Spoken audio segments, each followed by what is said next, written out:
I salute. Good morning. Monday morning, back to the grind after 2 days of as some weather men like to call it, oppressive heat. Brutal weekend this weekend. But Monday morning, back to the grind for most of us. Monday, July 22. Mob stories. Let's get right down to business. This is from Friday. The son of late Genovese boss Vincent the Chin Gigante was sentenced to 2 years in prison yesterday in the U.S. District Court for the Southern District of New York. Vincent Esposito copped to 1 count of racketeering on April 10th before U.S. Magistrate Judge Sarah Netburn for conspiring to commit racketeering offenses with members and associates of the Genovese family. They agreed upon sentencing range was 24 to 30 months in prison. U.S. District Judge Victor Marrero handed down the 24-month sentence on Friday at 9 a.m. We also learned that the feds handed the judge a letter that highlighted what the FBI seized from Esposito and what was in his townhouse when Esposito was arrested in January of 2018. They found brass knuckles, a gun, a knife, and lots of cash. And you know what they say, it's always good to have a pair of brass knuckles around. After the proceedings, Esposito and 2 apparent family members rebuffed the media at the courthouse elevator, then again on Mulberry Street. Esposito, 51, is the son of Gigante and his mistress Olympia Esposito. Vincent is the Chin's 3rd child with Olympia. Gigante was devoted to 2 families with 2 women, but both named Olympia. Some have hypothesized that the Chin deliberately made that happen so he was never at risk of inadvertently calling his wife or his mistress the wrong name. That's funny. Considering what the feds seem to have on Vincent Esposito, things could have been much worse for him.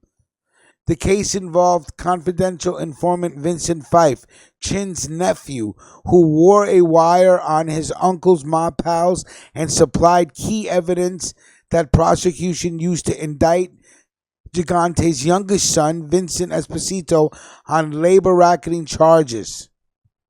Desgraciado.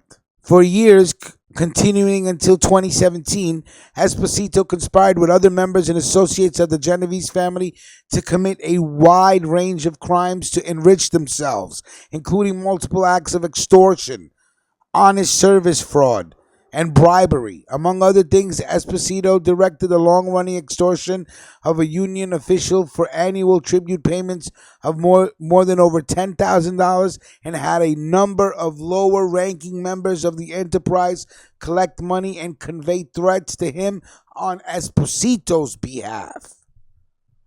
Another extortion scheme involved the extortion of a different union official and a financial advisor for a cut of commissions made from union investments. Esposito and 4 other reputed Genovese mobsters were arrested in January 2018 for racketeering, extortion, and other crimes allegedly stretching back to 2001. Esposito was arrested with alleged capo Stephen Mad Dog Arena, 61, Frankie Giovinco, 51, Frank Cognetta, 43, and Vincent Diacunto, Jr. The 4 knowingly combined, conspired, confederated, and agreed together to violate the racketeering laws of the United States. Hey, you ever ask yourself how many laws the United States breaks after they write them? When arrested, Esposito was living in a $12 million East 77th Street townhouse on Manhattan's Upper East Side. It was the same townhouse where his notorious father lived.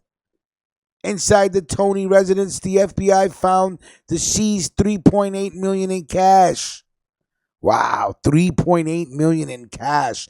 2 unlicensed guns, of course, the infamous brass knuckles, and 2 actual list of made guys. Who has brass knuckles in their safe anymore? That's such a throwback.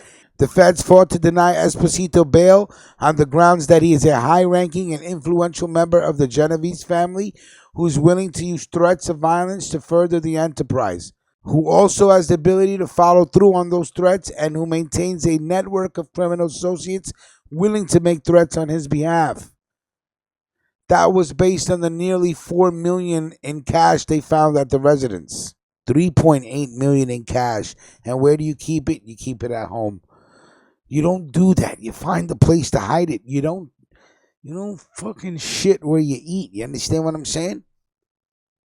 What are you gonna do? Stash $3.8 million once they come barging through the door? No, man. You don't keep $3.8 million in your house. Trust me, from someone who's had the police raid their fucking house and has everything taken away from them. Trust me, I've seen them do it. I've seen the police stand there and wonder if they should arrest me and just take all my money and everything else. So, I learned the hard way. I'm sure he did too. Salute to everybody. Have a great morning. Like, comment, share, subscribe. Of course, thank you, Shattered. He's the one that sent me the link to the story. And salute to everybody that's emailing me. I appreciate you. We'll see you in a little bit for the morning show. Salute.